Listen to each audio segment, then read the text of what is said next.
Entre 1921 y 1929, la imagen que difundían los Estados Unidos era la de un país con el mejor estatus social posible, pese a la ley seca y el incremento del crimen organizado. El crecimiento industrial de la principal potencia económica nunca antes había sido tan fulgurante, desvergonzado incluso. Menudo contraste con la década anterior, marcada por la Primera Guerra Mundial. Las autoridades políticas y financieras transmitían el mismo mensaje de confianza, prosperidad duradera y bienestar. Hacia finales de la década, el auge económico se tornó en euforia generalizada. Los locos años 20 atestiguaron el inicio de las primeras elecciones de Miss América, las primeras ceremonias de los Oscar y los primeros musicales con el jazz como telón de fondo. Denominar a la década de los 20 el periodo previo a la depresión, denominarla la era del jazz, de la prosperidad, de los locos años 20, era distorsionar la realidad. A decir verdad, no fue una época en la que todo el mundo gozaba de prosperidad.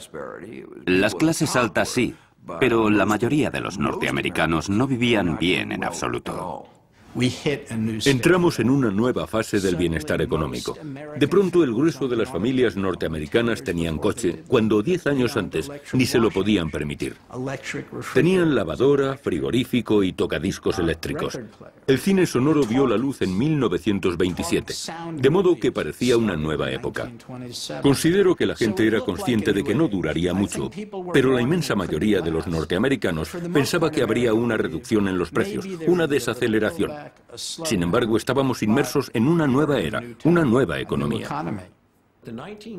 Los años 20 jalonan el inicio del automóvil como núcleo de la cultura norteamericana, lo que significó que incluso la clase obrera ansiaba comprarse un coche.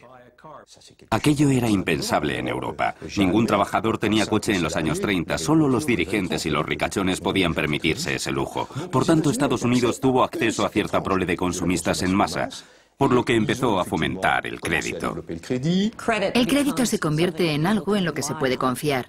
El crédito de compra de, por ejemplo, un Ford Modelo T o cualquier otro coche se vuelve un fenómeno de masas. En 1919 había 6 millones de automóviles en Estados Unidos. 10 años después había 27, a saber, 1 para cada 5 estadounidenses. La cultura de consumo y la compra mediante créditos a plazos prospera en Norteamérica. Es la era de las chicas díscolas de la ginebra de contrabando y del jazz. Asimismo, es un periodo de pasión por el mercado bursátil, donde toda clase de gente corriente, no solo los expertos bursátiles que integraban Wall Street, sino ciudadanos comunes comenzaron a considerar Wall Street un patio de recreo donde enriquecerse a toda costa, un lugar exento de riesgos. Por consiguiente, los años 20 en Estados Unidos representa un periodo en que Wall Street, por primera vez, se asocia con la cultura del ocio, el consumo exacerbado de alcohol, el desenfreno sexual y las delicias consumistas. Wall Street pasa a formar parte de ese estilo de vida a lo grande.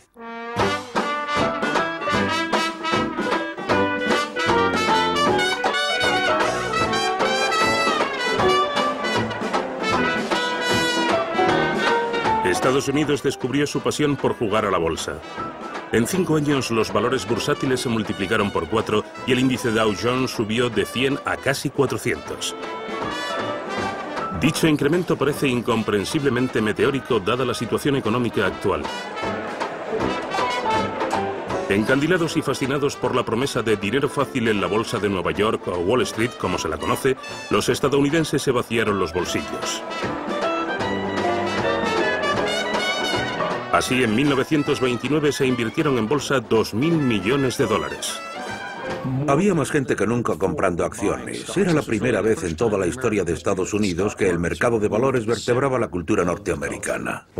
La prosperidad es tan grandiosa, generalizada y sostenida, imparable durante tantos años consecutivos, que el ciudadano medio, que de lo contrario no se plantearía emprender un negocio, ni mucho menos implicarse en el mercado bursátil, considera seriamente dicha posibilidad. El mercado de valores se convirtió en el principal tema de conversación.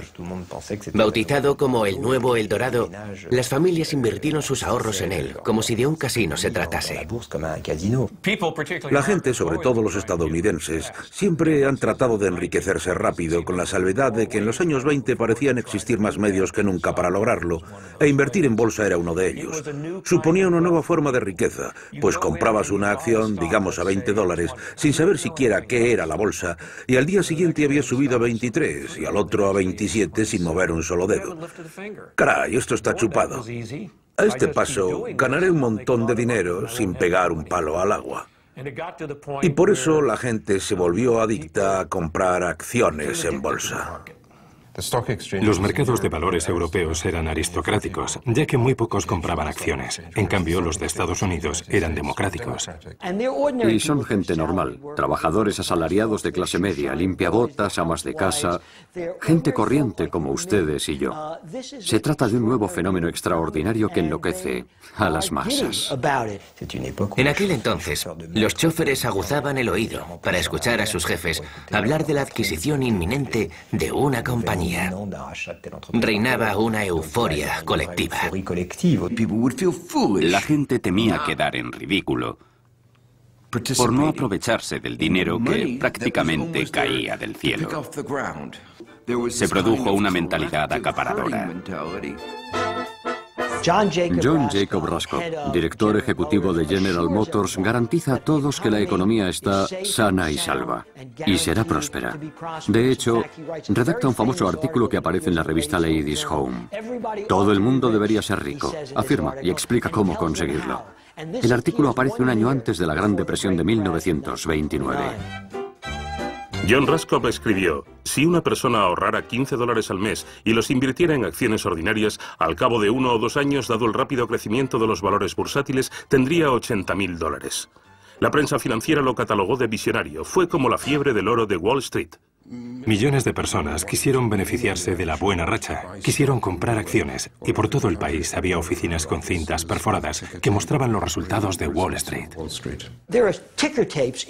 Hay cintas perforadas en los salones de belleza, en los ferrocarriles, en los bares, en los transatlánticos. Luego, especular en el mercado de valores se convierte en una especie de actividad diaria, lo que nunca antes había sido. Se establecen agencias de corredores en los pueblitos, las aldeas y las pequeñas urbes de Estados Unidos, conectadas mediante teletipo a la sede central de Wall Street, que animan a la gente de la calle a participar. Se convierte en una especie de deporte donde todos juegan en equipo. No era la clase baja la que compraba acciones, sino la clase media. Porque una de las cosas que ocurre en los años 20, que forma parte de este patrón de la nueva cultura consumista, es que los bancos se muestran más dispuestos a prestar dinero, a conceder préstamos relativamente pequeños a individuos sin garantía alguna, lo que nunca antes se había hecho.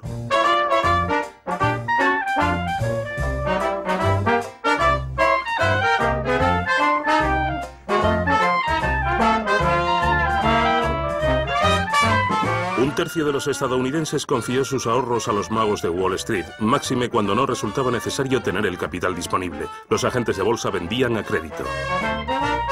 Y mientras los bancos prestaban dinero en efectivo y hacían fluir su capital, los corredores embolsaban jugosas comisiones. Todos amasaron grandes fortunas. Compraban hoy para vender al día siguiente. Los fondos de inversión se multiplicaban y prosperaban, y se constituían empresas a diario.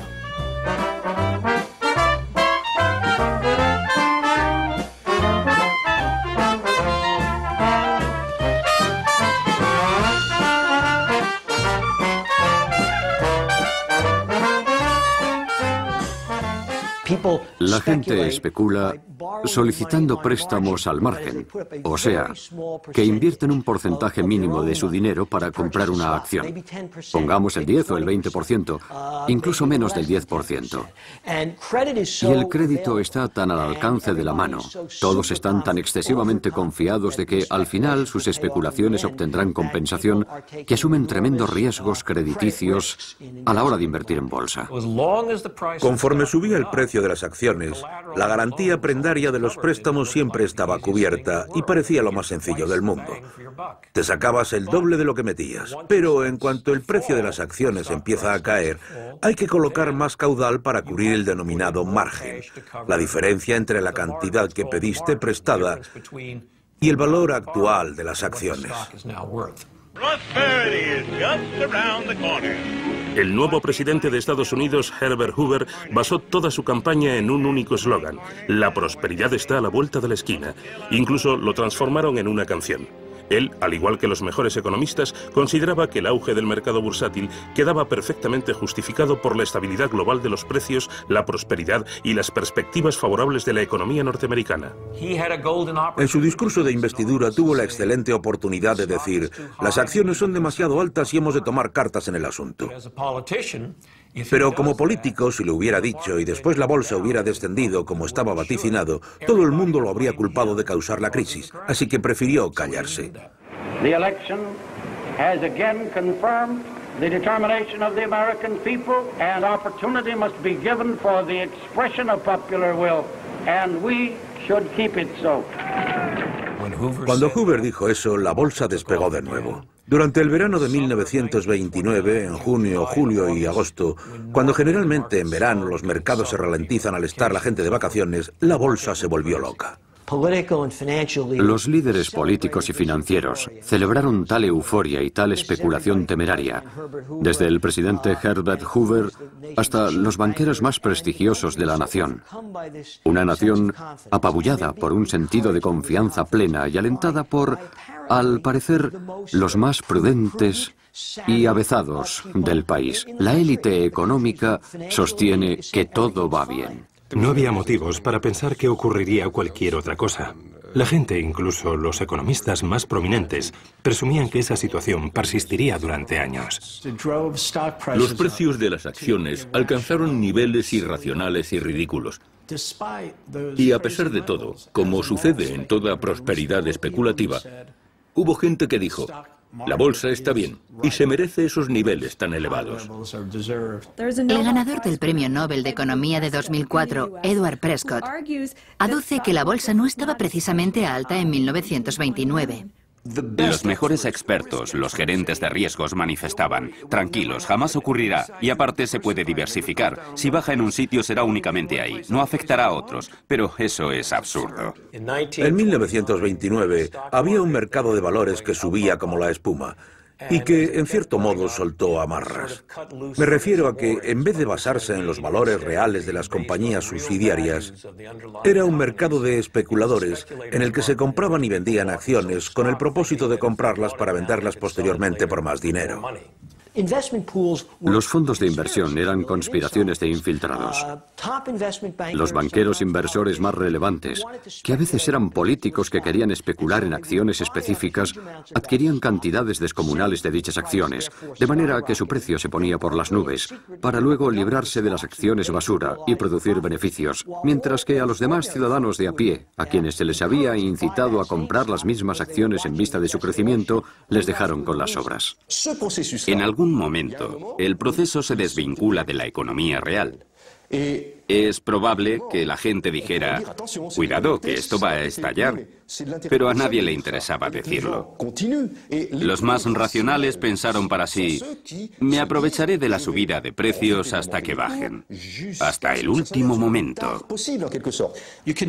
Se podía ganar más dinero corriendo riesgos cada vez mayores, lo que provocó un incremento de los precios de las acciones y una buena disposición de solicitar créditos en exceso, a fin de crear una estructura que, una vez resquebrajada, se desmoronó completamente. Supongamos que los precios de las acciones se cuadruplicaran, pasando de 100 a 400. Aún en el transcurso de una década, mucha gente reaccionaría diciendo: ¡qué locura! ¿Pero quién va a fiarse de una bolsa cuyos precios suben vertiginosamente? Hubo quienes se percataron de que el crecimiento económico se fundamentaba en premisas falsas y advirtieron que surgirían problemas más adelante. Un puñado de banqueros de Wall Street, de banqueros inversores, declara que la economía y el mercado en sí mismo presentan excesivas obligaciones con respecto a sus ingresos, que la especulación a crédito resulta peligrosa y que los valores en bolsa están extremadamente inflados. Algunos, como el estadístico Roger Babson, advierten de que se está jugando con fuego, pero nadie les hace caso. Roger Babson declaró en septiembre, un mes antes de la bancarrota: Antes o después sufriremos una depresión económica que será terrible, incluso colosal.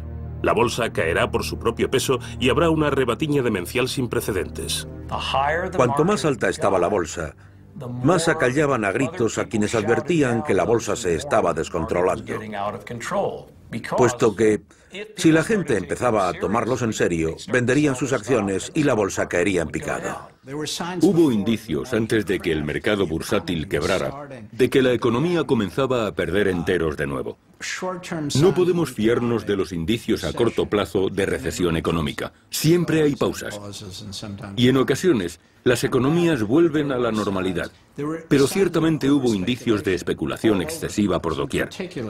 En especial la cota elevada del precio de las acciones, que resultaba muy difícil de justificar desde una perspectiva histórica. Sin embargo, hubo fondos de inversión en los que la gente normal y corriente depositó su dinero. Los fondos de inversión pudieron solicitar muchos préstamos para invertirlos en acciones, y la gente pedía prestado dinero por su cuenta para comprar acciones individuales, préstamos marginales, así que todo indicaba que se avecinaban problemas. Empezó a oscilar en septiembre y después en octubre empezó a caer. Y en torno a la tercera semana de octubre el mercado comenzó a desplomarse. Lo que suele ser señal de que la burbuja estallará, tal como lo hizo en octubre de 1929. El crack de 1929 se asemejó a una tormenta perfecta en la que todas las cosas improbables confluyeron en el momento y el lugar equivocados.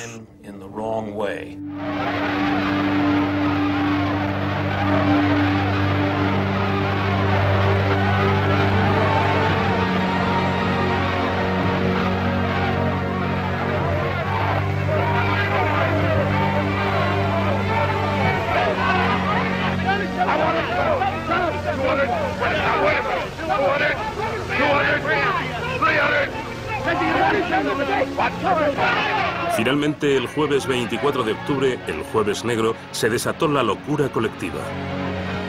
En cuestión de horas, accionistas aterrorizados se deshicieron de 13 millones de acciones sin saber siquiera a qué precio las habían vendido.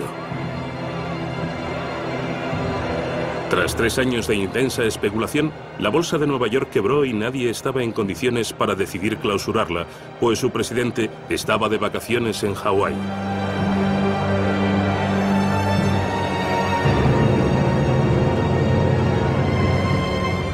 La burbuja especulativa explotó causando pánico financiero. La bolsa se desplomó como si de un dominó se tratara. Las pérdidas acumulativas ascendieron a 30.000 millones de dólares.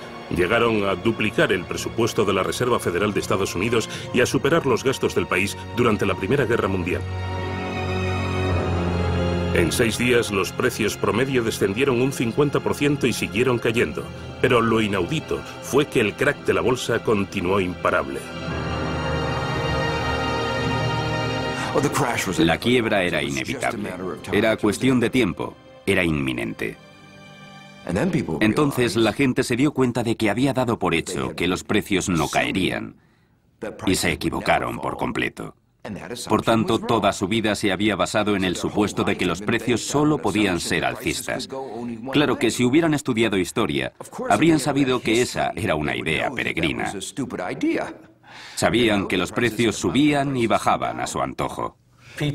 La gente había metido la mano en la caja, en el trabajo, y había invertido su dinero en la bolsa, presumiendo que aumentaría. Así que cuando suba lo cobro y vuelvo a meterlo en la caja sin que nadie se dé cuenta. Pero cuando el mercado se hundió, no hubo manera de retirar el dinero. De pronto se dieron cuenta de que la teoría que habían esgrimido había resultado desaforada. Y al ver que se habían precipitado, les entró el pánico, tanto a ellos como a sus vecinos. Los agentes de bolsa se vuelven locos, se suben por las paredes, no saben encajar la caída del mercado de valores. Muchos perdieron su dinero al no poder realizar los negocios que pretendían a los precios que habían prefijado. Tras la quiebra del mercado, nadie pudo hacerse cargo de tales negocios. Los cables estaban carcomidos. La cinta perforada que registraba todas las ventas no dio más de sí y se rezagó varias horas. Y ese atraso significa que si eran las 2 y solo sabías cómo iba el mercado a las 10:30, estabas en apuros por no saber lo que había sucedido en ese ínterin. Y a medida que bajaba, los más lentos decían, oh, me he equivocado, tenía que haber sido más rápido. Y cuando el proceso se acelera, a uno le invade la sensación de estar en plena caída libre. ¿Y qué precipitó eso? No creo que a día de hoy nadie sepa qué precipitó el martes negro o el jueves negro, ni por qué pasó ese día precisamente. Todos sabían que se produciría el crack, pero nadie previó su magnitud. En esencia, aquella economía no estaba bien. No solo había problemas con el mercado bursátil, ni con que las acciones estuvieran extremadamente sobrevaloradas, sino que había problemas económicos subyacentes, es decir, que aquella prosperidad que había cautivado a la gente durante casi una década en realidad había sido un espejismo. Y el pánico fue un reconocimiento emocional inarticulado de dicha situación, ya que al fin y al cabo se cimentaba en algo real. No era pura histeria.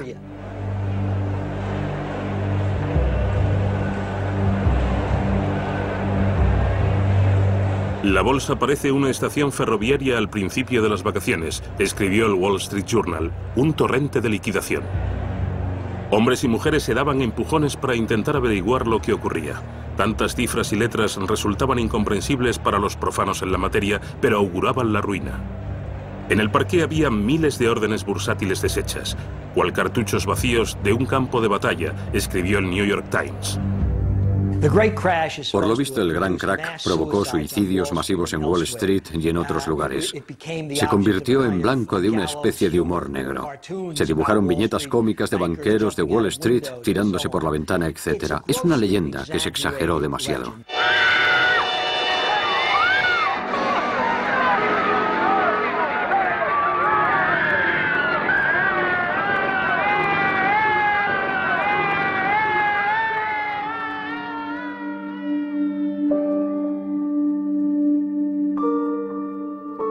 Se propagaron rumores disparatados. Se dijo que 11 especuladores se habían suicidado.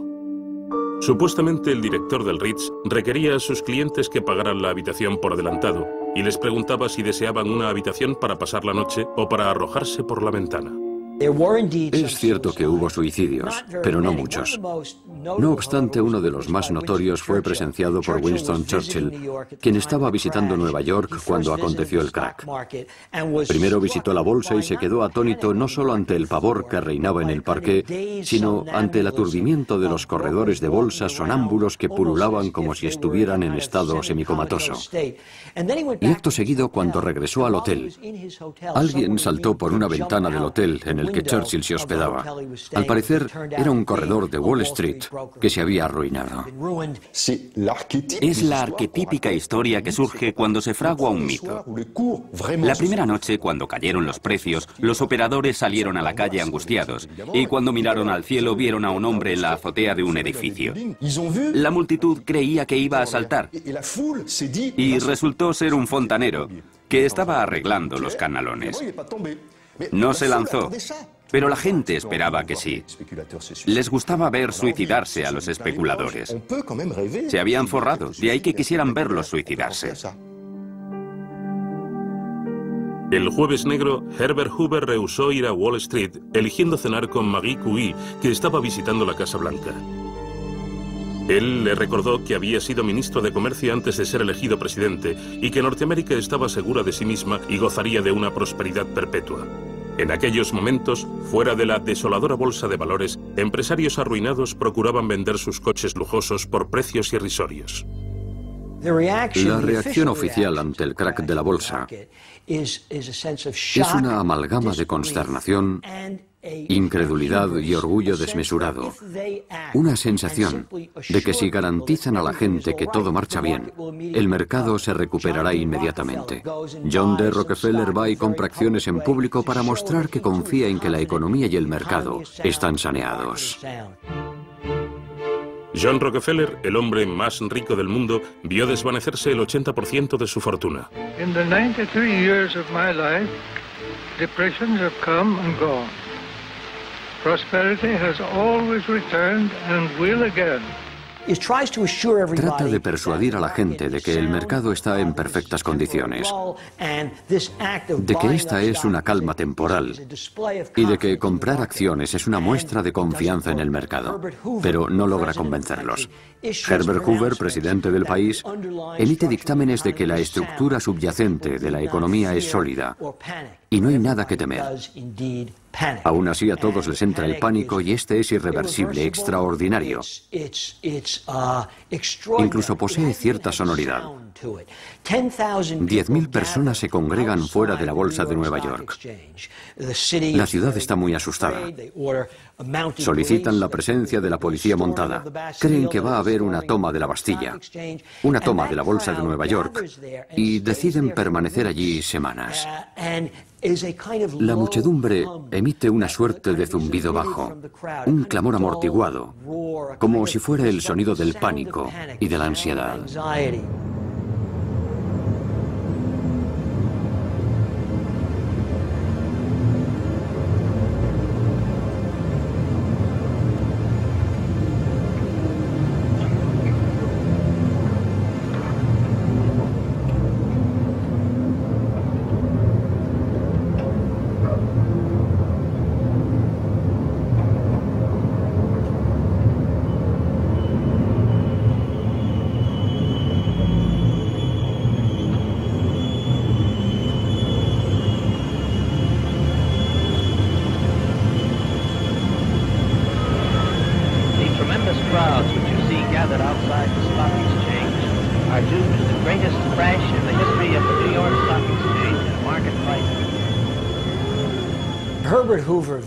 Herbert Hoover, una vez que se desploma el mercado, pierde credibilidad a ojos de los estadounidenses.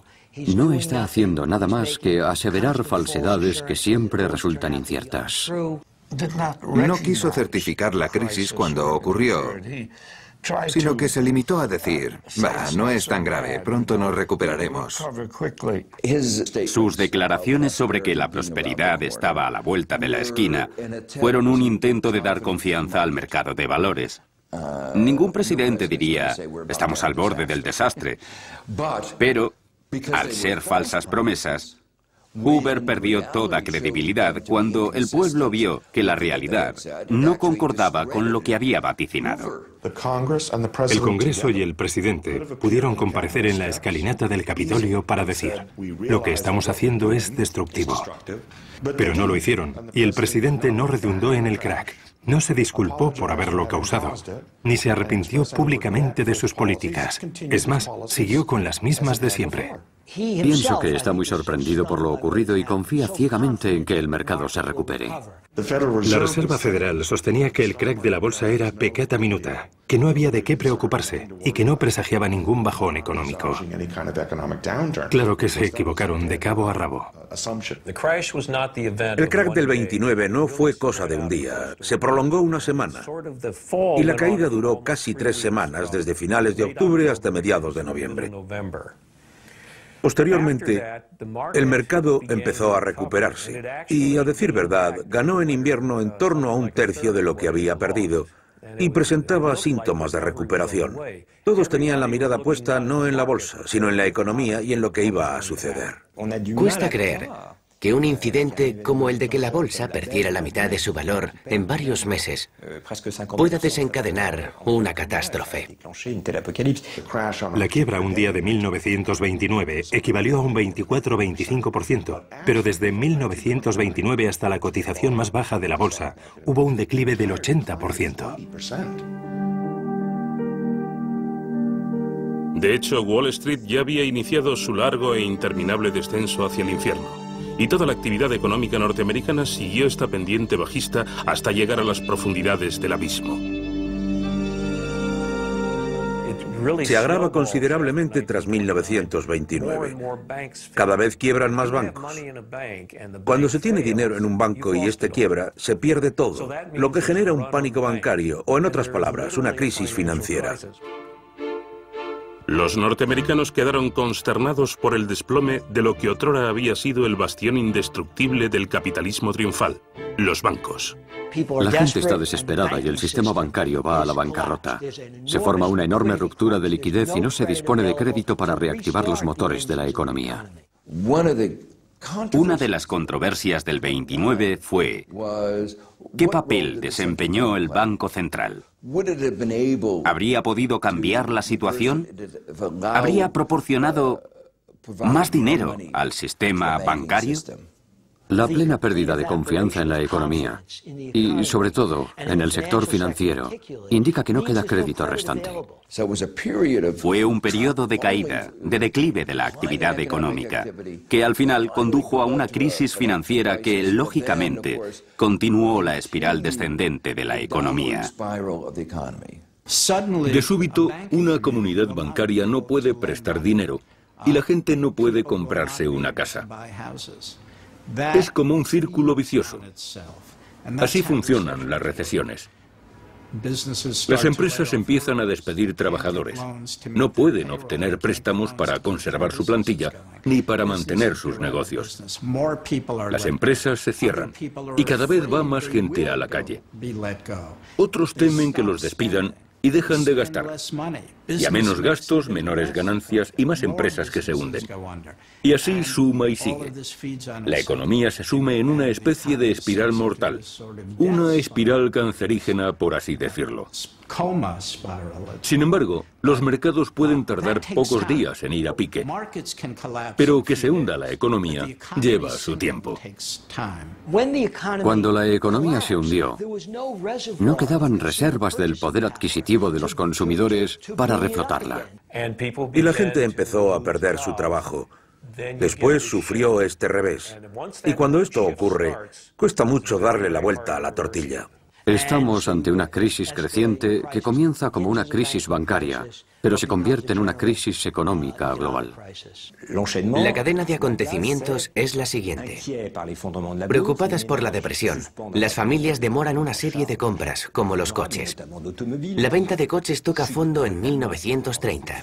La gente pierde la confianza, de modo que las compras, las inversiones y las acciones caen en picado. Nadie compra coches durante un año. Por lo tanto, la industria despide a sus empleados, que a su vez dejan de consumir, lo que provoca que la recesión afecte a otros sectores, etc. Todo esto lleva a una caída sustanciosa del número de individuos solventes. Nadie puede consumir absolutamente nada. La gente deja de comprar cosas y empieza a preocuparse por el futuro, mientras que antes de la crisis el futuro se antojaba halagüeño, dado que como la bolsa subía, la gente tenía dinero, pero en cuanto quiebra la bolsa, las causas subyacentes comienzan a filtrarse, como ocurre con el mercado inmobiliario. En 1929, las inmobiliarias juegan un papel esencial. En determinadas ciudades, el 60% de las familias no pagan sus préstamos hipotecarios. Los endeudados no pueden pagar. De repente, la gente no puede saldar sus deudas y entra en bancarrota, por lo que tiene que dejar de consumir, poniendo en peligro a las compañías financieras, que son intermediarias, que habían servido de corredores a los acreedores. Y tan pronto como el precio de la vivienda cesó de crecer, el castillo de naipes se desmoronó. Las familias salieron perdiendo por dos frentes. El valor de los bienes inmuebles cayó en picado, al igual que el mercado de valores. Así pues, la caída de precios se agregó a la caída del comercio, desembocando en la insolvencia de los prestatarios. Cuando fracasaron los negocios, no podían devolver los préstamos, salvo solicitando más préstamos. Pero dicho proceso tenía los días contados. Así que las familias norteamericanas se empobrecieron de la noche a la mañana, lo que supuso un varapalo psicológico.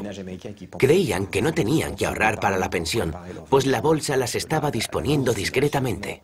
Pero esta idea cayó en saco roto. Pensaron que ya se habían ganado la vida, pero de pronto el suelo que pisaban se derrumbó y empezaron a perderlo todo de nuevo. Veamos, ¿quiénes sufren más una crisis? Los pobres siempre han sido pobres. Esto no es nuevo para ellos, aunque sí más duro. Los ricos Si tienes 20 millones de dólares y pierdes 10 o 12, aún podrás apañártelas con los otros 8 restantes. Los de clase media, ellos son los más afectados. Y la clase media, a esas alturas, como ya he explicado, debido a la economía de consumo, se fundamentaba en la posesión de cosas materiales, ya fuera un automóvil, ropa, una casa o lo que fuere. Y todos esos bienes se los van arrebatando uno a uno. Así la economía continúa descendiendo y descendiendo y descendiendo, al margen de lo que Hoover tenga previsto hacer, que no es mucho, la verdad. El tipo de políticas que Hoover propugnó agravaron sustancialmente la Gran Depresión. Se negó a procurar al país el acicate que necesitaba. En realidad no supo comprender la gravedad de los problemas ni aplicar las políticas idóneas para solventarlos.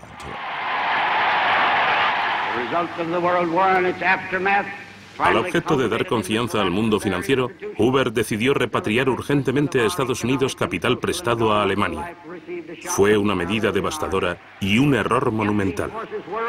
A Alemania, recién salida de la guerra, le hizo muchísimo daño la retirada de capital estadounidense. La repercusión fue cortar el flujo de dinero, que a mediados de los años 20 se había transferido desde Estados Unidos a Europa y había avivado un auge económico. La Primera Guerra Mundial no fue olvidada en 1929. Había tanta rabia reprimida que la depresión económica dio a la administración Hoover y a los republicanos la oportunidad de desfogarla, entre otras cosas. Y es evidente que no habrían salido del apuro repatriando el dinero. Los terratenientes norteamericanos repatriaron su capital, que había agotado los bancos. La economía alemana, con que este tejemaneje con capital estadounidense fue muy desestabilizador, es decir, que fue un estrangulamiento gradual programado. No creo que fueran plenamente conscientes de las consecuencias de sus actos. La historia mundial perdió el equilibrio, pero no fue por culpa de que en Estados Unidos se había registrado un 25% de desempleo durante 2 o 3 años. Eso no fue lo más traumático de la crisis de 1929, sino por el hecho de que atravesó el Atlántico y el primer país europeo que se vio afectado fue Alemania, puesto que la reconstrucción de Alemania estaba financiada por capital estadounidense, que fue automáticamente retirado a comienzos de la crisis de 1929, desbaratándole los planes a Alemania. La primera transferencia crediticia representó un desastre para la economía alemana. La cantidad de préstamos estadounidenses fue apabullante. El Reichsbank tuvo que enviar 14.000 millones de marcos a Estados Unidos en oro y en divisas. Los inversores se arruinaron y los bancos saqueados fueron asediados. El funcionamiento del sistema financiero internacional, sin duda, contribuyó a la propagación de la crisis en Alemania, lo que se tradujo en la contracción de la economía. Este fue uno de los factores que contribuyó a la espiral descendente. Lo que había sido un incidente nacional estadounidense, más que nada, se convierte en una depresión de escala europea, en un continente que lleva padeciendo casi toda la década de una economía endeble. A diferencia de Estados Unidos, Europa no había experimentado un auge económico durante los años 20, pero sí que estaba sufriendo las consecuencias de una Primera Guerra Mundial asoladora. Recientemente había empezado a reestructurar su industria, su economía agrícola, etc. Alemania había sido un despropósito económico a lo largo de los años 20. Recordemos que la tremenda megainflación de los años 20 barrió de un soplido a la clase media alemana, y mucho de eso representaba el excedente de las terribles condiciones del Tratado de Versalles. Esas deudas de reconstrucción por la guerra, deudas de préstamos concedidos durante la guerra, asfixian la economía, reduciéndola aún más hasta que la depresión se propaga de Estados Unidos a Europa. Alemania necesitaba capital norteamericano para financiar las reparaciones, una parte de las cuales ya se había pagado, y así Alemania quedó endeudada. Y cuando nos fijamos en el trato que Alemania estableció con Francia, y lo que Francia le hizo a Alemania entonces, y lo que el Reino Unido hizo junto con Francia, y lo que Estados Unidos permitió que le ocurriera a Alemania, naturalmente que al herir a Alemania dañamos la estabilidad democrática. Francia hizo todo lo posible por Alemania, Pero que se beneficiara del dolor de este país malherido no fue en absoluto cierto. A los franceses se les acusó de estar cegados por sus ansias de venganza, lo que fue un error colosal. Y aparte, la recesión no ayudó lo más mínimo. La República comenzaba a respirar de nuevo. Pero 1929 fracturó dicha fuerza motriz. Reabrió inmediatamente la herida en un cuerpo debilitado por recesiones pasadas. No tengo ninguna duda de que la recesión de 1929 fue la que condujo al incremento del extremismo. La recesión apaleó un cuerpo vulnerable y la única salida que halló fue el nazismo. En Alemania, la producción industrial quebró. Las bancarrotas aumentaron y el número de parados alcanzó los 6 millones, lo que ocasionó desilusión y rabia en todo el mundo. Se convocaron huelgas de hambre en varias ciudades y resurgieron los comedores de beneficencia. Vivíamos en la calle Mendelssohn y recuerdo que mi abuela, que servía sopa en la puerta principal, me dijo que era para los parados, pero yo jamás había oído esa palabra. Durante ese periodo, hubo un paralelismo increíble entre Alemania y Estados Unidos. El desempleo creció hasta el 25%, y en ambos países se produjo el mismo desplome de los precios y de la producción. El resto de Europa absorbió la recesión de un modo distinto, pero no resultó tan espectacular como en Alemania y en Estados Unidos.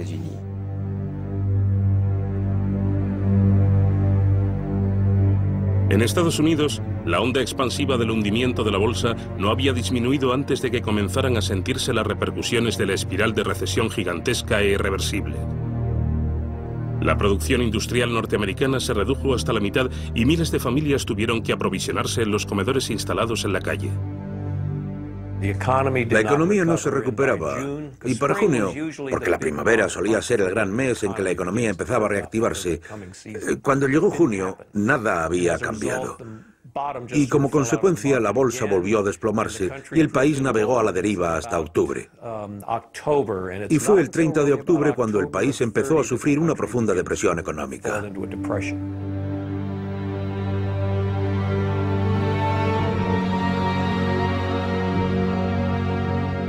Los bastiones más sólidos de Estados Unidos se desmoronaron tras el crack de Wall Street, un hecho que contrastaba crudamente con el periodo reciente de crecimiento rápido. 1 de cada 5 trabajadores estaba en paro y la población parecía anestesiada. En Nueva York, donde cada mes 17.000 familias se quedaban en la calle, cientos de miles de parados, incluidos muchos oficinistas, luchaban por sobrevivir, soportando horas de frío con el fin de conseguir un cuenco de sopa y un trozo de pan.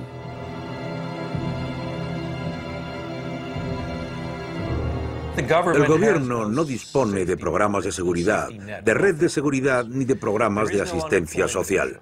No existe un seguro de desempleo, de tal modo que cuando la gente pierde el trabajo y termina de rodillas en la calle, no tiene a quién recurrir, salvo a organizaciones benéficas privadas que no dan abasto.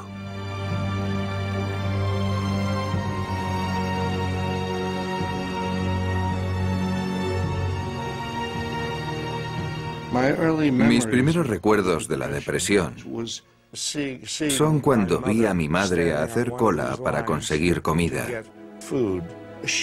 Avergonzada de ser pobre, de tener que pedir algo a alguien. Lo recuerdo como si fuera ayer, pues me dolió mucho verla en la cola, aguardando a su ración diaria. Conforme empeoró la depresión, nos mudamos de unos vecindarios malos a otros peores. Y ni que decir tiene que recuerdo a mi familia. Mi padre era camarero. Cuando nos invadió la depresión, hubo menos trabajo. Y por eso mi padre tuvo que hacer muchas otras cosas, tales como vender corbatas. Y jamás olvidaré la vergüenza que yo sentía cuando, de camino a la escuela, me cruzaba con mi padre que vendía corbatas en la calle. Y aún hoy me avergüenzo de mi reacción. Y en otra ocasión trabajó de limpiaventanas, hasta que un día se cayó de una de ellas y se pegó un buen estacazo. Y recuerdo que incluso trabajó de barrendero o algo parecido. Y esas vivencias forman parte de la escalofriante tragedia de la depresión, que literalmente está grabada en el rostro de la gente. Los hombres se levantan y se van en busca de trabajo aún sabiendo que no encontrarán nada. Total, que se pasan mediodía sentados en el banco del parque sintiéndose inútiles. Era una realidad de la que era muy difícil escapar.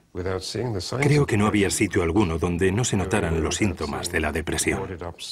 Por doquier se veían tiendas cerradas a cal y canto, fábricas que no funcionaban, gente tirada en la calle.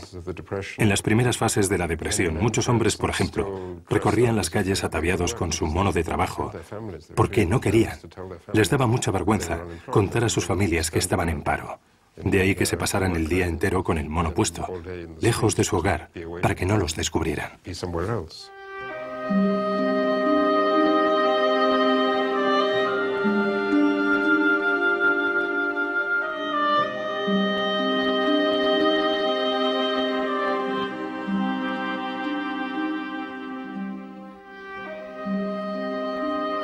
Rotos por la recesión y resueltos a hacer de todo para sobrevivir, cada vez más ciudadanos participaban en numerosos maratones de baile, una variante de los años 30 de los antiguos Juegos Circenses. El reglamento de dichas pruebas era sencillo. Las parejas tenían que aguantar bailando lo máximo posible, a veces varios días, con la esperanza de ganar los $500 que se llevaba la pareja que más aguantaba bailando sin parar.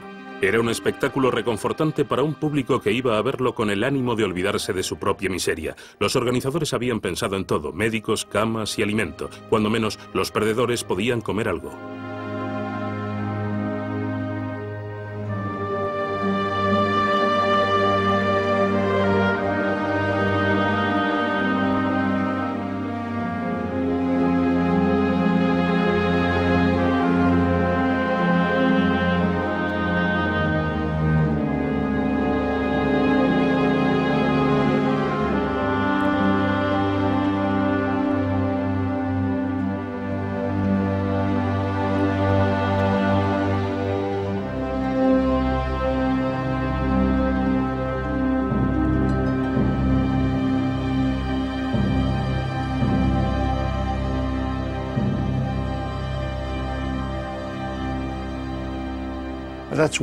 Esa es una de las cosas que recuerdo.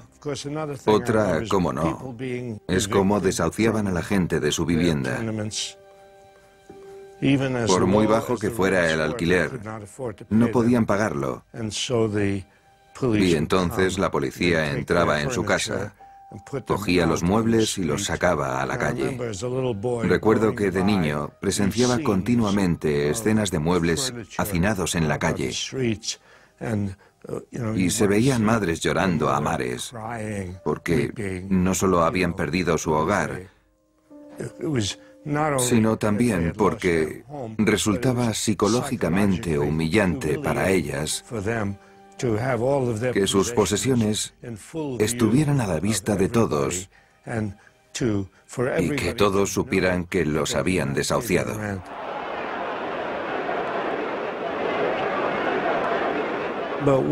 En un par de ocasiones fui testigo de actos de rebelión con personas que metían los muebles en casa y que se atrevían a desafiar a la policía.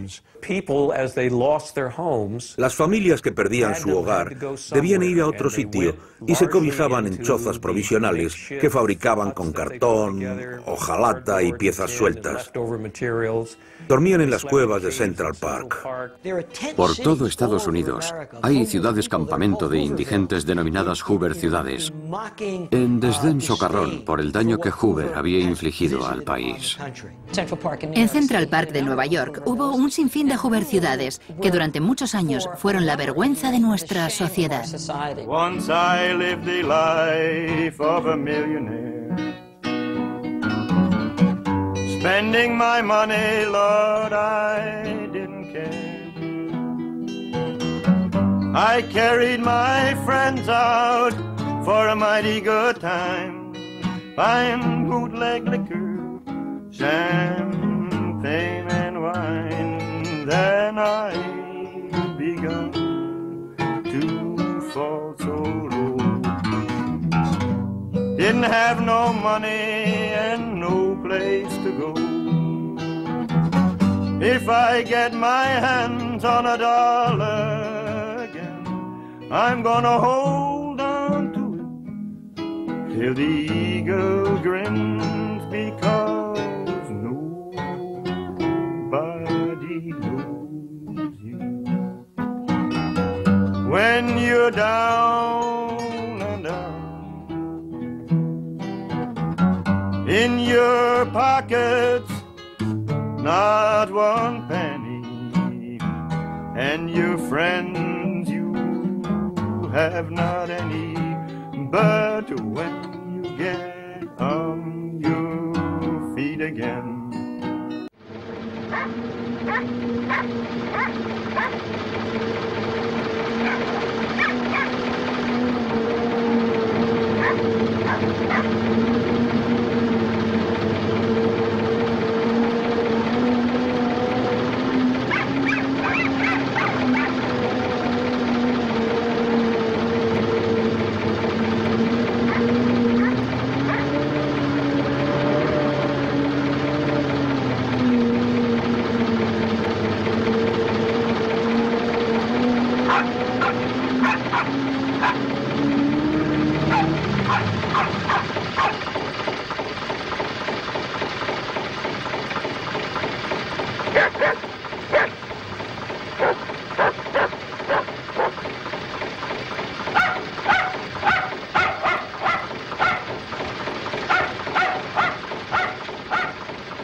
En menos de un año, la crisis financiera alcanzó otro nivel y se extendió por todo el país. En el campo la situación era alarmante, peor que en la ciudad. El valor del trigo descendió un 50%. La caída espectacular de los precios agrícolas socavó a los granjeros y no pudieron vender sus productos. Había millones de toneladas de comida, pero nadie podía comprarla.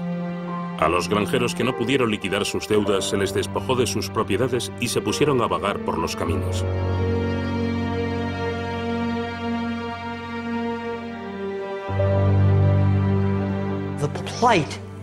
Todo el mundo atraviesa una situación difícil. La falta de vivienda, la indigencia, el desempleo y la desestructuración familiar se convierten en un clamor universal. Los agricultores buscaban nuevos puestos de trabajo, por lo que parecían nómadas, y también emigrantes de los estados agrícolas, que resultaron particularmente damnificados. En la región central de Estados Unidos se producen migraciones masivas de granjeros desahuciados que buscan empleo desesperadamente, aunque esté destinado a los inmigrantes. Muchos de ellos perdieron sus granjas a comienzos de los años 30 y los desalojos agrícolas dejaron una mácula indeleble en la sociedad. Muchos granjeros fueron desahuciados porque habían arrendado sus tierras o porque poseían tierras y no podían pagarlas. Los granjeros de la zona central se ven obligados a detener las subastas organizadas por los granjeros desahuciados. Cuando el juez se dispone a subastar la granja, los granjeros vecinos se congregan y pujan por la granja. No permiten que nadie más puje y después devuelven la granja al granjero desahuciado.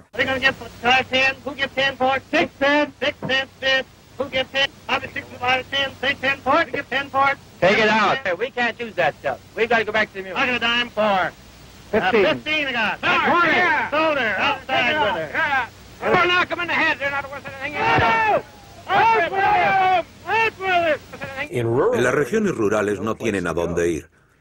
Pero la auténtica tragedia de todo esto, la ironía acerba, es que los granjeros destruyen sus cosechas porque literalmente no pueden llevarlas al mercado por los precios que piden, y por eso la gente se queda sin comer y se muere de frío al no tener ropa, cuando los almacenes están repletos de ella. Hay hogares y pisos vacíos, mientras la gente tiene que dormir en la calle, en el metro y sitios por el estilo. Esa ironía es lo realmente crispante de la depresión. Se trata de un sistema económico que estalló entre 1929 y 1932. Y cuando hay una explosión de esta envergadura, cuesta mucho recomponer las piezas y seguir como si nada hubiera ocurrido. En 1931 la industria siderúrgica funciona al 10% de su capacidad. El desempleo pronto afectará al 25% de la población activa. El país estaba inquieto, estaba revuelto. Cada 2 por 3 había huelgas, piquetes y manifestaciones. El Partido Comunista lideraba una lucha por los derechos de los trabajadores. En aquel entonces la pobreza estaba a la orden del día y muchos afirmaban, sí, esta es la única organización que hace algo contra la depresión económica. Todas las insurgencias sociales de los años 30, ya sean movimientos antimonopolio o partidos políticos independientes formados por trabajadores agrícolas, ostentan un alto coeficiente de militantes radicales y progresistas. El movimiento obrero de los años 30 es inconcebible sin contar con el apoyo crucial del cuadro militar de los partidos comunista y socialista. Esto ocasiona un ciclo de represión. Se desata la violencia, hay manifestaciones, asesinatos, pero no estalla ninguna revuelta, aunque sí se originan escenas impactantes y rebeliones esporádicas. En Dearborn, donde Ford había despedido al 75% de la plantilla, hubo disturbios durante los cuales la policía disparó a los manifestantes.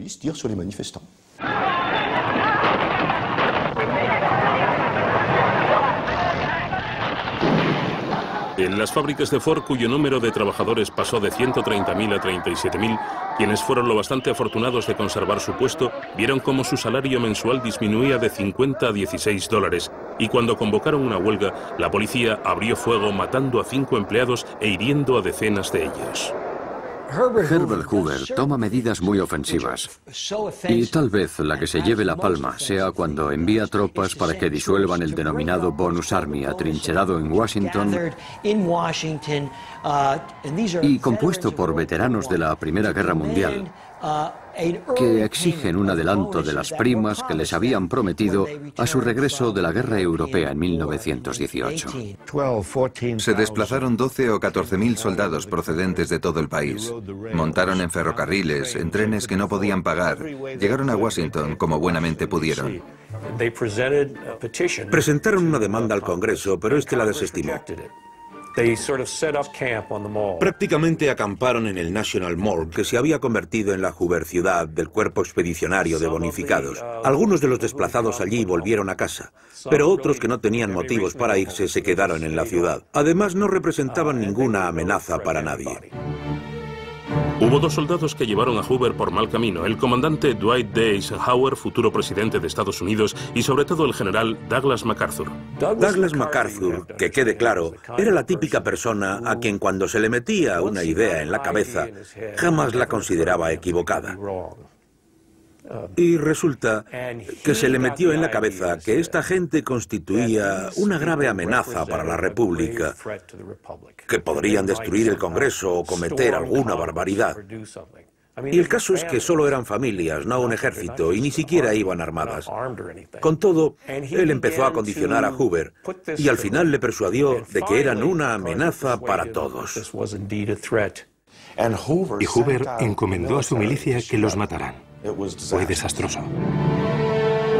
Bajo las órdenes de MacArthur, 4 pelotones de caballería, una columna de infantería equipada con bayonetas y máscaras antigas y 6 tanques atacaron y prendieron fuego a las chozas de la Hoover ciudad.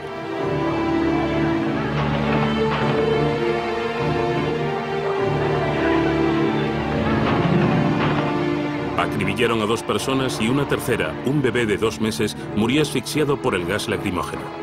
Hubo otro niño con mayor fortuna que cuando trataba de volver a la choza para coger su osito de peluche, un soldado lo detuvo clavándole la bayoneta en las piernas. Fue horrible y el pueblo norteamericano reaccionó diciendo: Herbert Hoover ha debido perder el juicio. Dicha matanza dilapidó el último atisbo de credibilidad que Hoover tenía. Aún así, MacArthur, por ser quien era, murió creyendo que había salvado a la República de una revolución. Resulta irónico que los héroes militares de la Segunda Guerra Mundial, MacArthur y Eisenhower, atacaran a los veteranos de la Primera Guerra Mundial y disgregaran al Bonus Army. Y la gente se enfureció por haber sufrido tamaña indiferencia e insensibilidad con su calamitosa situación económica. Aquel incidente acabó con la reputación de Hoover.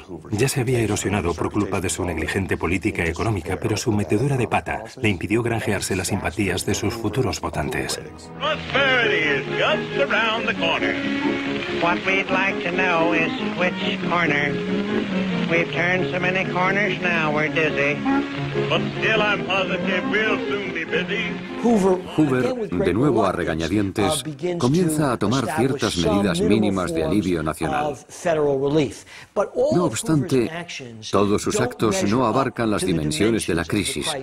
No están a la altura de la severidad de la crisis. El gobernador de Nueva York, recordemos, era Franklin Roosevelt, y Roosevelt procuró instaurar una serie de programas de bienestar social a fin de aliviar el sufrimiento tan patente en grandes ciudades como Nueva York. Roosevelt naturalmente era rico, un aristócrata que no estaba demasiado en sintonía con la vida de los pobres. Pero su mujer, Eleanor Roosevelt, visitó los barrios pobres y vio cómo vivía la gente. Había visto en primera persona las condiciones deplorables de los pobres y ella fue quien concienció a su marido de la cantidad de pobreza y miseria que había en las calles. Todos esperaban que Eleanor Roosevelt los ayudara, pues ella era sus ojos y sus oídos, y la que visitaba toda clase de lugares. Roosevelt dependía de ella al no poder viajar a tantos sitios. Roosevelt, que había contraído la polio en 1921, arrastró un problema sin precedentes históricos. Aun inválido, se presentó a las próximas elecciones presidenciales contra Hoover. Se lo había prometido a millones de desamparados que lo aguardaban como si fuera el Mesías. Hay un poema llamado Esperando a Roosevelt que reza: esperamos que Roosevelt haga algo por nosotros, esperamos y esperamos.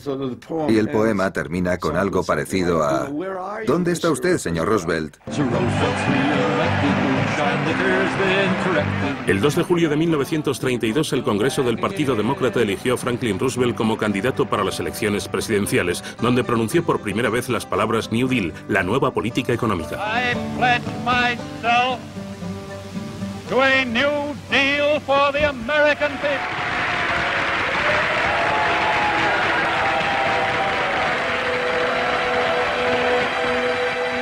En este contexto tan dramático, las elecciones de noviembre de 1932 comportaron una trascendencia simbólica. Roosevelt prometió frenar los efectos devastadores de la crisis de 1929 con medidas tales como la reforma del sistema bancario, la garantía de una divisa próspera y de auxilio económico y social. Pero lo que convenció a los votantes fue, muy a su pesar, su promesa un tanto precipitada de revocar la enmienda que prohibía el consumo de alcohol, es decir, el fin de la ley seca. Franklin D. Roosevelt ganó con 23 millones de votos frente a los 16 millones que solo obtuvo Hoover. Dicha victoria aplastante llevó a los demócratas al poder durante los subsiguientes 20 años. Franklin D. Roosevelt, President of the United States.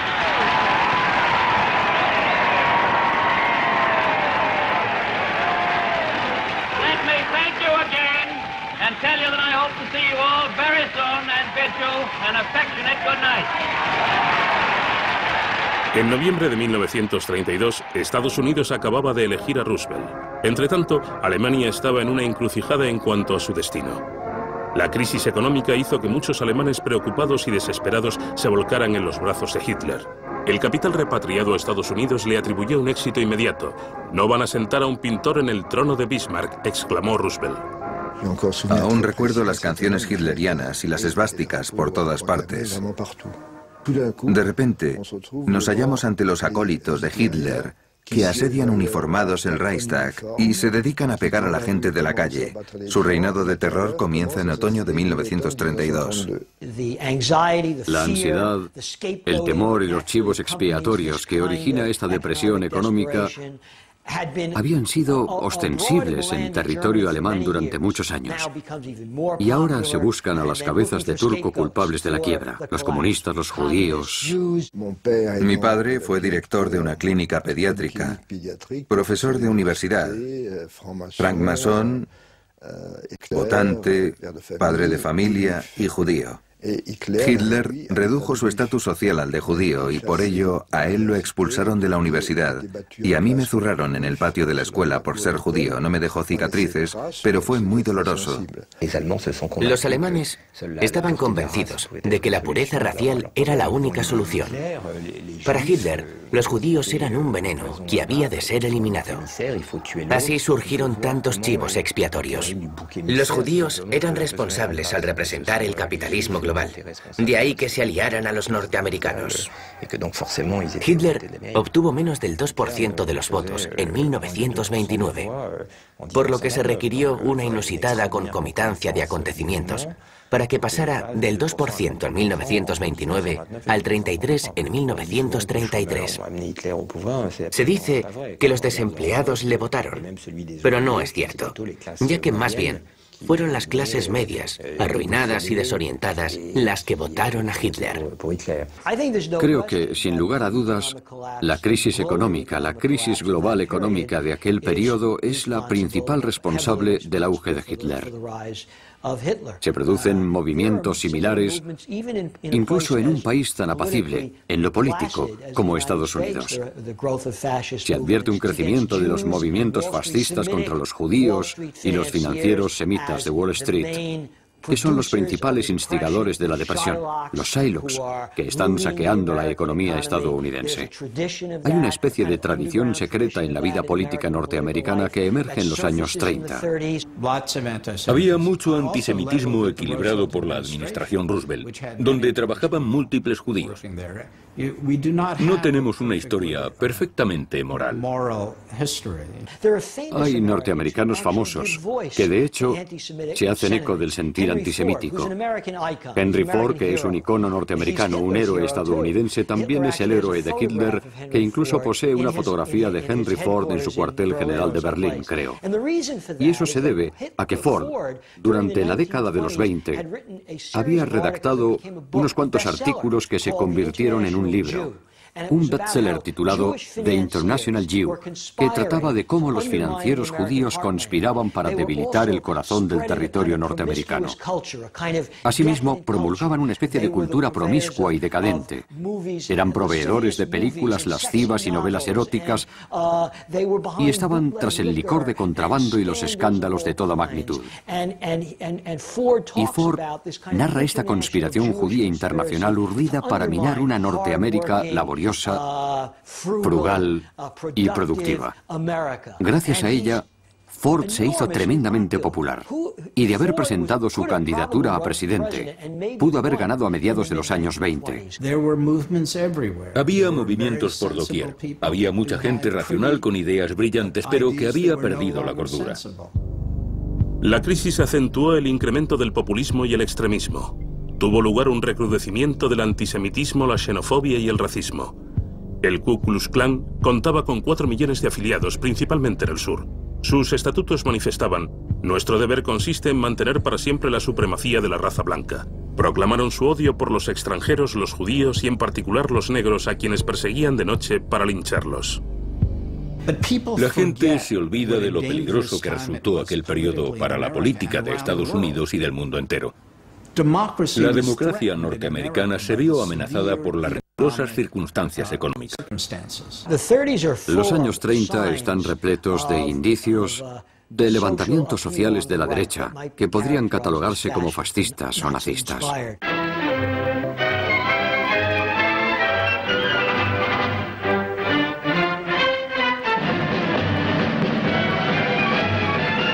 Esta procesión de manifestantes nazis no tuvo lugar en Alemania, sino en el Central Park de Nueva York. 20.000 personas, incluidos 8.000 soldados uniformados de tropas de asalto y miles de adolescentes norteamericanos provenientes de campamentos juveniles organizados según el modelo de los campamentos juveniles de Hitler, se dirigieron al Madison Square Garden para proclamar los derechos de los cristianos blancos, de los auténticos patriotas. Durante el acto, el tumulto abucheó al presidente Franklin D. Roosevelt e hizo el saludo nazi gritando «Heil Hitler».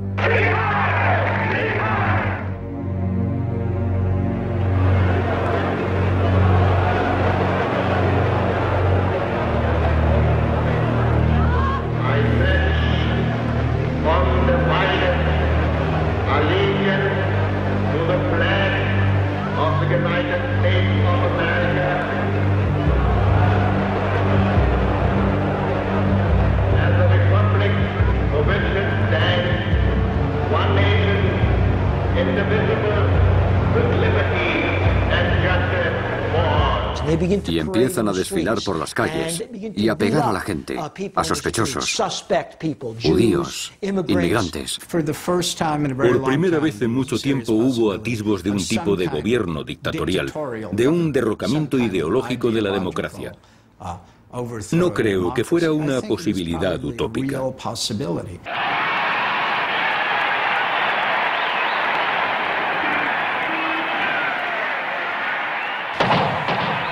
El 15 de febrero de 1933, 2 semanas después de que Hitler subiera al poder, Roosevelt se libró por los pelos de un atentado mientras pronunciaba un discurso en Miami. Pero el alcalde de Chicago recibió 2 tiros en su lugar y murió agradeciendo a Dios haber perdonado la vida a Roosevelt.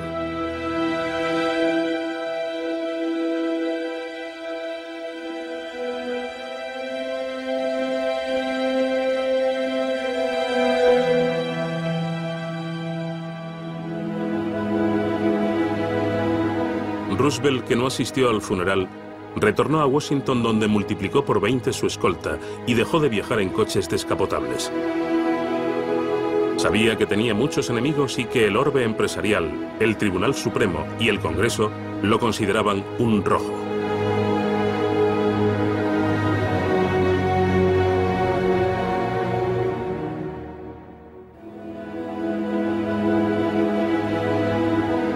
En el coche que transportó a ambos presidentes, Hoover apenas medió palabra con Roosevelt. Sabía que el nuevo presidente no le perdonaría la vida en su discurso inaugural y no lo lamentaría. Solo un necio puede negar la sombría realidad del presente. Quienes han gobernado han fracasado, puesto que únicamente conocían las leyes de las ganancias. Le escribieron 500.000 norteamericanos antes de entrar en la Casa Blanca para darle la bienvenida y alentarlo. Roosevelt tomó posesión del cargo e incluso realizó un esfuerzo sobrehumano para dar a la multitud la impresión de que caminaba, cuando en realidad lo llevaban su hijo y un guardaespaldas.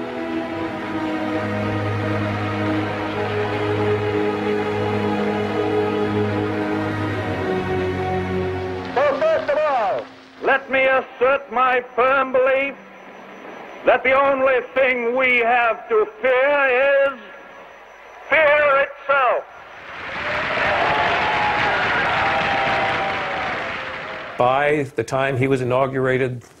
Cuando lo invistieron presidente, el sistema financiero estaba paralizado. Los bancos apenas tenían actividad y había que hacer algo para restaurar la confianza en ellos. Los bancos estaban tan desorganizados que Roosevelt consideró que podría revivir el sistema bancario clausurando todos los bancos. No vino y anunció desesperado, cerraremos los bancos y haremos algo. No, al contrario, dijo esperanzado, todos tenemos miedo de la situación actual, de modo que cerraremos los bancos y aquellos que estén saneados podrán reabrirse lo antes posible. That it is safer for you to keep your money in a reopened bank than to keep it under the mattress. Cuando reabrieron los bancos, la crisis financiera ya era agua pasada. Fue una brillante estratagema psicológica. Fijó precios de modo absolutamente autoritario. Elegía la variación del valor del dólar cada mañana, desayunando con 2 asesores que le aconsejaban si subirlo o bajarlo. Y una mañana le dijo a Henry Morgenthau, quien más tarde se convertiría en su secretario del Tesoro, su ministro de Hacienda, deja que suba 21 centavos. Y el señor Morgenthau le contestó, ¿por qué, señor presidente? Y Roosevelt le dijo, pues porque es 3 multiplicado por 7, y el 3 es mi número de la suerte. Claro que el matiz arbitrario de sus decisiones desagradaba a los mercados, tal y como Morgenthau escribió en sus memorias. Si alguien supiera cómo fijábamos la paridad oro, le entrarían escalofríos. Lo que Roosevelt posee, que le falta a Hoover, es una actitud abierta. Él experimenta, desea oír voces disidentes, incluso voces con las que no esté conforme. Además, reconoce que la crisis es grave y hay que probar algo. Y si ese algo no funciona, hay que seguir intentándolo y no quedarse de brazos cruzados. Roosevelt creó los cimientos para un nuevo mundo, pero al mismo tiempo no tenía un proyecto concertado. Era cosa de ir tanteando el terreno. La gente no tenía nada que la sustentara durante aquellos tiempos misérrimos, ni siquiera los medios para conseguirlo. Franklin Roosevelt admitió que dicha crisis de consumo mínimo era mortífera, potencialmente fatídica. Para superar la recesión, se contrató a los desempleados para que cavaran hoyos, que posteriormente rellenarían. Daba igual que fuera útil. Lo que importaba era restaurar su capacidad de empezar a consumir para evitar que cayeran rodando por la pendiente de la recesión. Roosevelt sacó partido a cierta mitología de Estados Unidos. A la gente sana le dieron palas para construir caminos. El talento de Roosevelt residió en idear eslóganes y en iniciativas políticas. El hombre medio se convirtió en el núcleo de su coalición, a diferencia de la de Hoover, que representó al mundo empresarial. Después de los bancos, Roosevelt decidió limpiar Wall Street como había prometido al anunciar su New Deal. ¿Qué duda cabe de que hubo un New Deal, una nueva política tangible? Existían nuevas normativas para detener los chanchullos financieros que habían causado la crisis. Para gestionar la Comisión Nacional del Mercado de Valores, Roosevelt eligió a Joseph Kennedy, padre del futuro presidente de Estados Unidos. Roosevelt quiso nombrarlo secretario del Tesoro, el ministro de Hacienda, pero el Congreso se negó taxativamente porque Kennedy había sido acusado por una comisión del Senado de especulación y desfalco bursátil, pero sobre todo por su papel en el crack de la bolsa de 1929. Kennedy se convierte en el principal organizador de su campaña. Roosevelt conmociona a la nación nombrando a Joseph Kennedy primer presidente de la Comisión del Mercado de Valores. En fin, ¿quién mejor para velar por el mercado? Joseph Kennedy amasó gran parte de su fortuna no solo especulando en los años 20, sino que fue uno de los pocos que abandonó la bolsa al ver la que se avecinaba. Cuando la bolsa se hundió, volvió y empezó a adquirir un sinfín de acciones de todo tipo de compañías que guardó en los cajones a la espera de que volvieran a subir, puesto que sabía que al final valdrían muchísimo. Tiene contactos en la industria del licor de contrabando de los años 20. Es una celebridad que se vuelve tremendamente rica y tremendamente despreciada por los norteamericanos, que lo tachan de especulador desleal que se enriquece a costa de la desdicha ajena. Roosevelt sabía que Kennedy era uno de los más inteligentes, taimados e inescrupulosos, pero a fin de cuentas se codea con banqueros y abogados. Están poniendo al zorro al cuidado del gallinero, declaraban sus detractores. Sin embargo, el presidente tenía motivos para hacerlo, pues como él dijo, el señor Kennedy se conoce todos los trucos. Conocía Wall Street, los negocios, los pisos francos, conocía todo eso y sabía dónde estaban enterrados los cadáveres. A Kennedy, en calidad de primer presidente de la Comisión del Mercado de Valores, se le conocía por ser un timador y un fraude. Pero para mí no es incoherente con lo que representa la Comisión, que se trata de una agencia que permite, institucionaliza y exonera el fraude en vez de combatirlo. Así que el hecho de que Kennedy encabezara la comisión fue bastante apropiado. La ingenuidad y la falta de tacto de Roosevelt en ocasiones fueron sorprendentes. Ante un grupo de jóvenes obreros que se habían alistado para poder alimentarse, declaró: I wish that I could take a couple of months off from the White House and come down here and live with them, because I know I'd get full of health the way they have. The only difference is that they've put on an average of about 12 pounds apiece since they got here, and I'm trying to take off 12 pounds. A Roosevelt se le daba bien calmar a la gente, convencer a la gente de que el gobierno se preocupaba por ellos y podía mitigar su sufrimiento.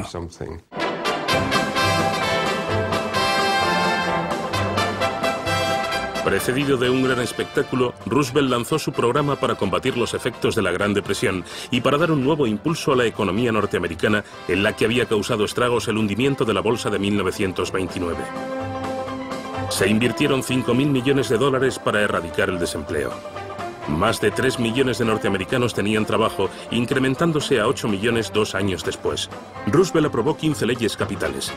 Estableció un sistema de bienestar social, pensiones y subsidios de desempleo. Ilegalizó la explotación laboral infantil y la discriminación contra los negros y las mujeres e introdujo un salario mínimo.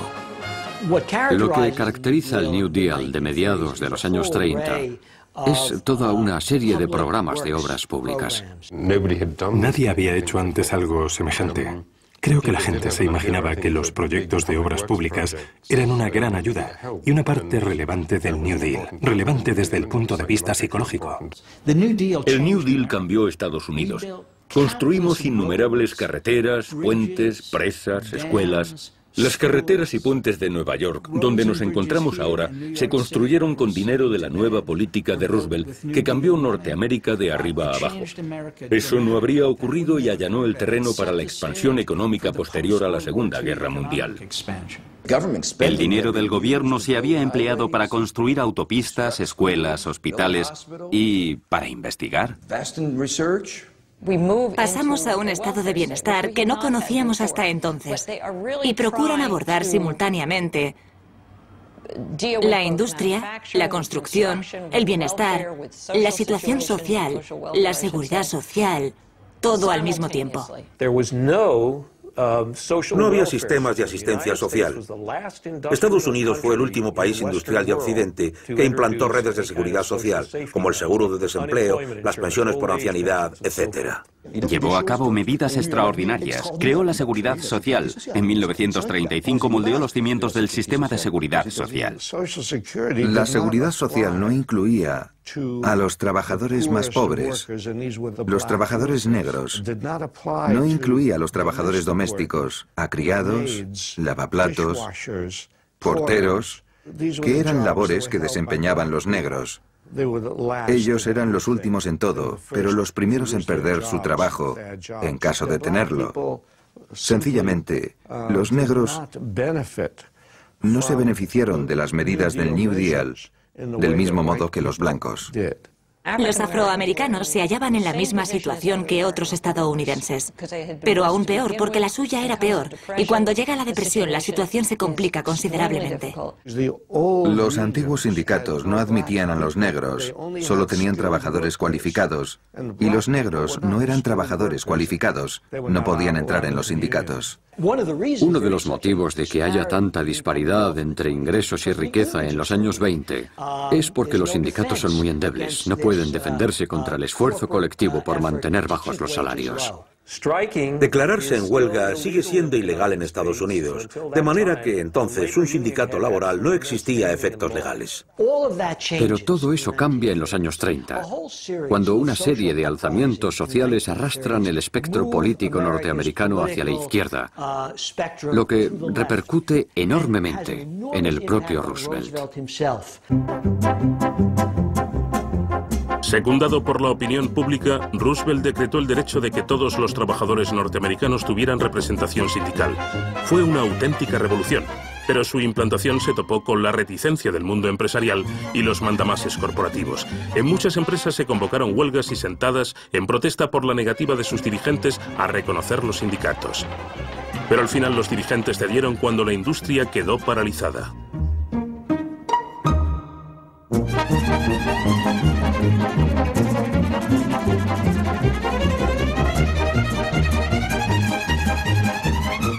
El movimiento obrero explota y sindica a millones de trabajadores industriales norteamericanos que no estaban sindicados en la zona central de la industria estadounidense.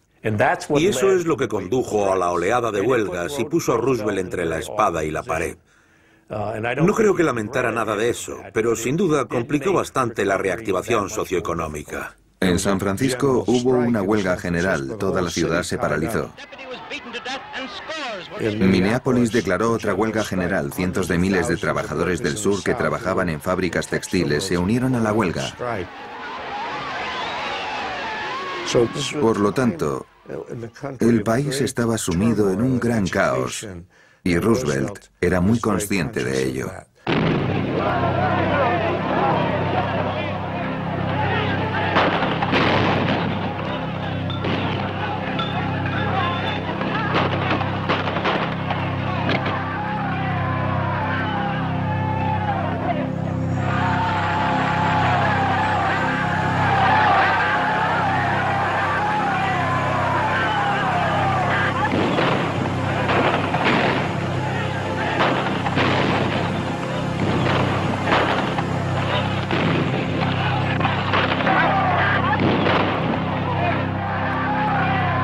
gobierno del New Deal respaldó a los jefes aun cuando estos habían desacatado las nuevas leyes. Las acerías de Chicago se negaron a aceptar los sindicatos. Enfrentada con la cuasi insurrecta naturaleza de las huelgas, la policía, con ayuda de la milicia de los dirigentes, mató a 10 trabajadores e hirió a casi 100. Roosevelt, que no condenó la masacre, mandó a la Guardia Nacional. A los líderes políticos del país, tanto del Partido Republicano como del Demócrata, les entró pánico al ver la agitación del país, al ver que un tercio de la población activa estaba en paro y al ver que las huelgas y los disturbios no habían cesado. Las corporaciones acaudaladas se opusieron a Roosevelt, ya que les preocupaba si el sistema capitalista sería capaz de sobrevivir. Las comunidades empresarial y financiera se vuelven de lo más hostiles. Denuncian a Roosevelt empleando los calificativos más abyectos posibles: tullido, judío, comunista, homosexual. No hay apelativo que no le regalen. Están furiosos por cómo ha abandonado a la clase que en el fondo lo ha amamantado. Lo consideran un traidor. Y Roosevelt les pregunta, desconcertado hasta cierto punto, pero ¿por qué me odiáis tanto si lo que intento hacer es salvar el capitalismo? A few timid people who fear progress will try to give you new and strange names for what we are doing. Sometimes they will call it fascism, and sometimes communism, and sometimes regimentation, and sometimes socialism. But in so doing, they are trying to make very complex and theoretical something that is really very simple and very practical. Aquellas cosas que hizo Roosevelt fueron buenas, aquellas nuevas medidas fueron buenas, pero otras partes de la nueva política fueron absurdas. El único sector que no mejoró fue el agrícola. Para contribuir a la supervivencia de los agricultores, Roosevelt les mandó reducir su producción con el fin de impulsar los precios agrícolas a cambio de remuneración. Así y todo, esta política fue refutada por varios economistas que consideraban que el gobierno estaba llevando a cabo una destrucción injustificable de la riqueza que era contraria a la moralidad más elemental. La prensa empezó a criticar a Roosevelt por su falta de ideología y por tomar decisiones contradictorias. Roosevelt es un camaleón con cuadros escoceses, escribió el New York Times. Los agricultores estaban enfadados por la caída de los precios agrícolas, así que exigieron programas gubernamentales que les remuneraran por sacrificar su ganado y quemar sus cultivos al objeto de incrementar los precios, bajo el mandato de Roosevelt, lo que es de locos, debido a que la gente estaba muriéndose de hambre. Entonces, ¿por qué destruir productos agrícolas de calidad? Pues porque ellos pensaban que el problema era que había demasiados. Se me ponen los pelos de punta, porque en definitiva estaban suicidándose. En algunas regiones, la verdad es que la pobreza y el hambre se acrecentaban a pasos agigantados. California envió guardias a varias fronteras para evitar que la gente cruzara. Apostaron a agentes federales para impedirles que entraran en California, pues toda esta gente habría supuesto un lastre para el Estado.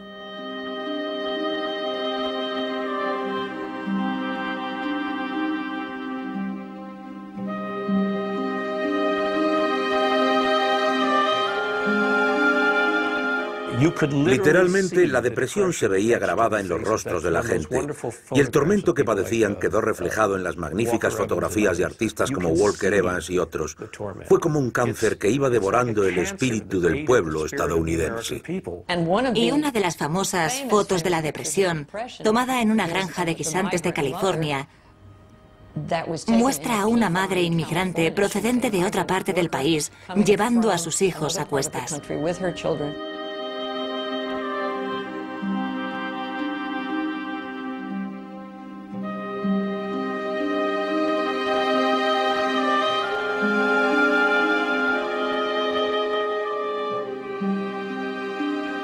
Crecimos con esa fotografía en la que aparece una mujer muerta de hambre con sus hijos desconsolados.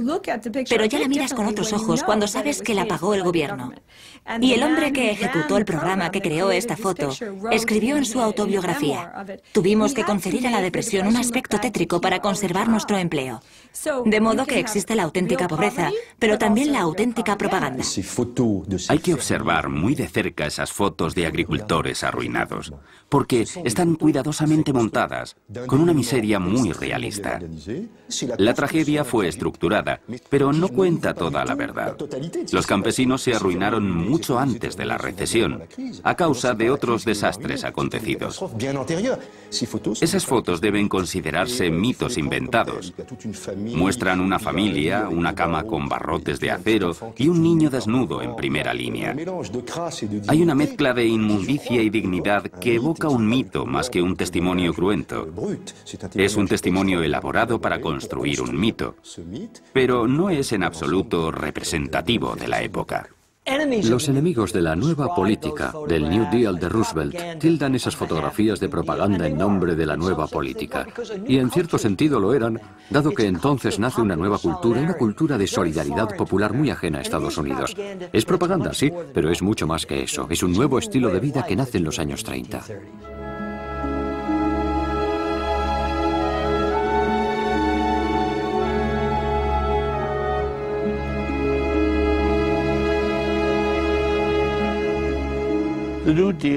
El New Deal ayudó a muchos. Proporcionó trabajo a 6 millones de personas y a cientos de miles de jóvenes. ¿Era perfecta? No. ¿Hubo algún programa malo? Sí, sin duda.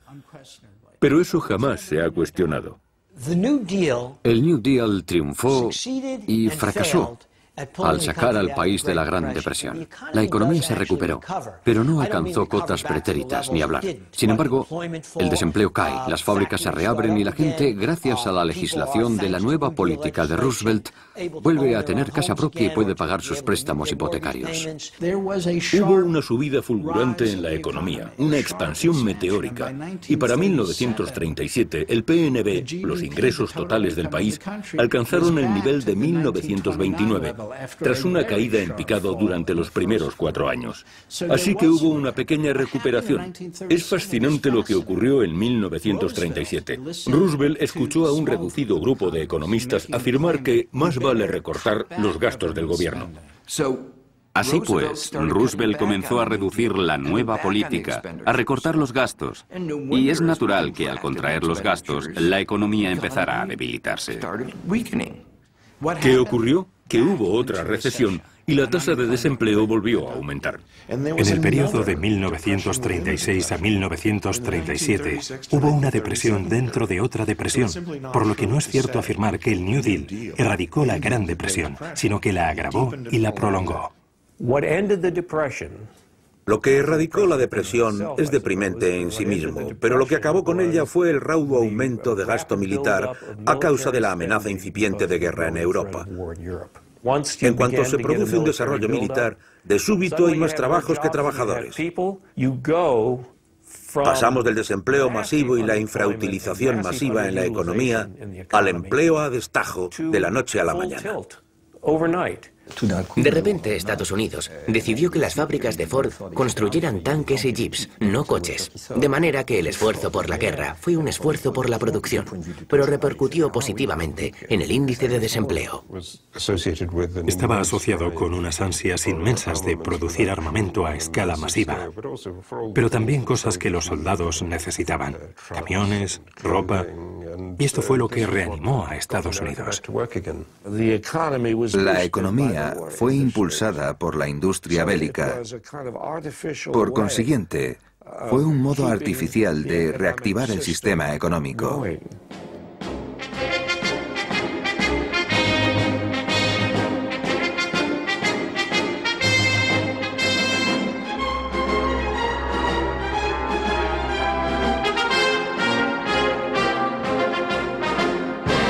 Ninguno de los esfuerzos de Roosevelt logró restaurar la industria norteamericana a su nivel previo al Jueves Negro. Fue la guerra de Europa la que curó la industria norteamericana. La Gran Depresión había llegado a su fin y 7 años de esfuerzos desesperados habían hecho menos para sanar la economía enferma que varios meses de rearme. Algunos han extraído conclusiones erróneas de aquello y han declarado: para salir de un bache económico se requiere gasto militar. Eso son bobadas. Bobadas. We must be the great arsenal of democracy. For us, this is an emergency as serious as war itself. El dinero que el gobierno se gastó en bombas fue necesario para protegernos del fascismo. En marzo de 1938, el ejército alemán ocupó Austria sin disparar un solo tiro. Acababa de comenzar la Segunda Guerra Mundial. Y en esencia, la Segunda Guerra Mundial es la que lleva a Estados Unidos al pleno empleo.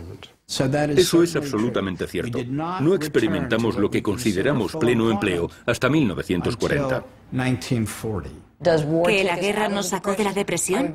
Odiaría decir eso, pero no hay duda de que influyó en ella.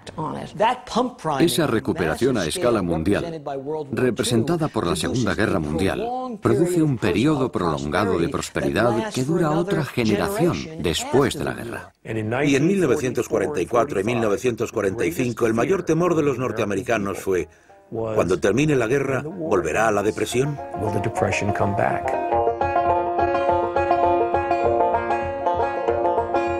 2 million bushels of North African grain, resold to Germany for Swiss francs, paid for by a consortium of banks with a deal in futures that the stock exchange unloads for coffee from Brazilian uplands, destined for Paris before the whole deal sinks. The checks, written in indelible inks, outer-race Atlantics, winter hurricanes, our benefactors, 3 trusts they compete for honor, glory, power, and of course, profits where all happiness is contained.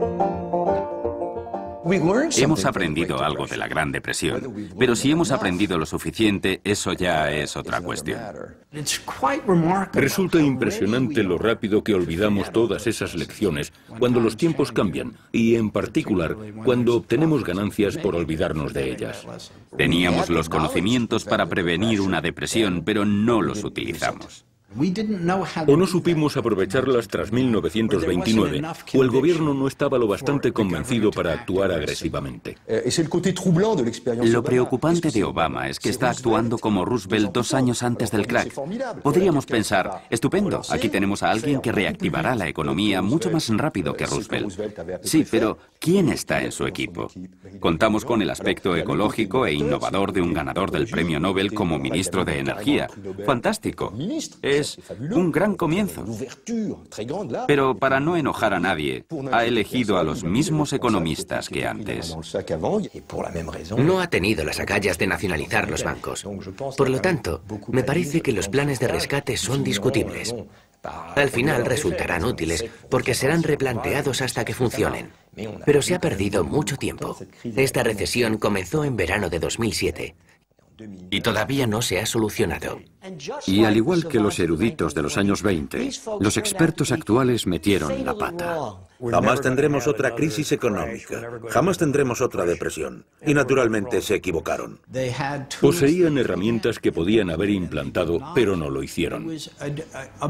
Entre las tragedias se hallaba la adopción de una ideología dañina como tapadera para permitir que la industria financiera hiciera prácticamente lo que se le antojara. Y esto fue motivado por hombres y mujeres que encontraron un modo de enriquecerse y que afirmaron que estaban haciendo bien a la nación.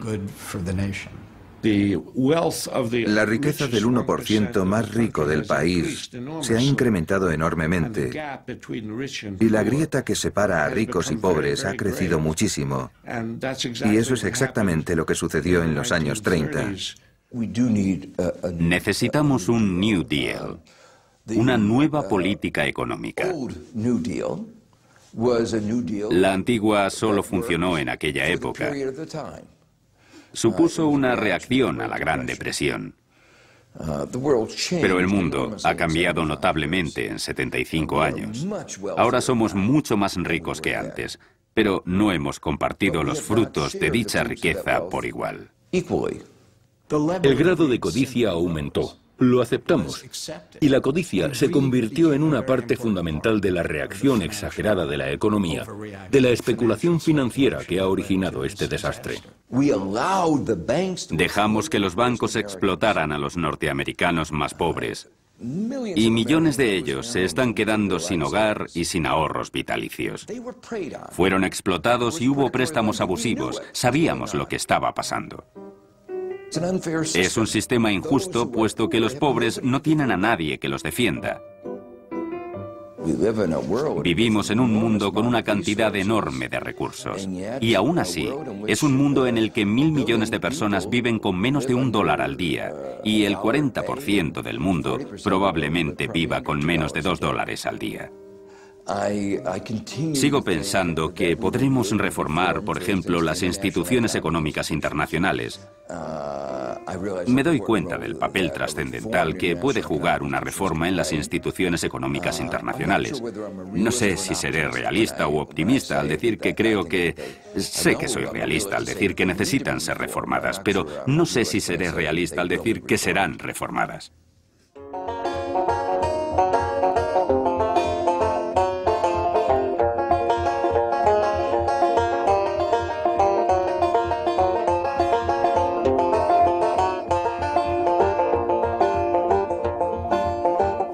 Bushels of North African grain, resold to Germany for Swiss francs, paid for by a consortium of banks with a deal in futures that the stock exchange unloads for coffee from Brazilian uplands, destined for Paris before the whole deal sinks. The checks written in indelible inks, outer race Atlantics, winter hurricanes. At last the coffee arrives, also the wheat. Needless to say, the deal was a success. Who can deny that all of us have gained?